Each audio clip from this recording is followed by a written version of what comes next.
எதுக்கு விமர்சனம் வருது? கேள்வி வேணால் எழலாம். மோடிக்கு அப்புறம் யாருங்கன்னு கேள்வி வேணால் நீங்கள் கேட்கலாம். விமர்சனம் எதுக்கு வைக்கிறீங்க? ஒன்று புரிஞ்சுக்கோங்க. பிஜேபி அப்படிங்கிற அமைப்பில் யார் வேண்டும், பிஜேபின்னு இல்லை, அதிமுகவில் கூட அப்படி தான்.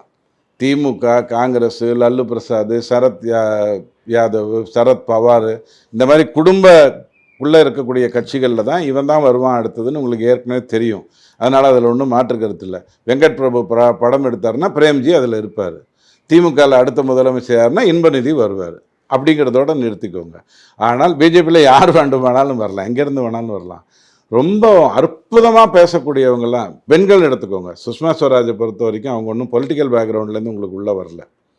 யாருமே பிஜேபியை பொறுத்த வரைக்கும் காங்கிரஸில் 15, நான் சொல்கிறதெல்லாம் 20 வருஷத்துக்கு முன்னாடி காங்கிரஸில் இருந்துட்டு அதுக்கப்புறம் பிஜேபிக்கு வந்தாங்க அப்படின்னு நீங்கள் சொல்ல இப்போ நடக்கலாம். இப்போ தான் அவங்களுக்கு பிஜேபிங்கிறது இன்றைக்கி இருக்கக்கூடிய இளைய தலைமுறைக்கு நான் சொல்கிறேன், ஒரு பெரிய சர்வாதிகார ஆட்சி நடந்துட்டு இருக்கிறதாக உங்களுக்கு ஒரு எண்ணத்தை ஏற்படுத்துகிறாங்க. 1982 2 எம்பி இல்லையா, 96 160 எம்பி இருந்தது.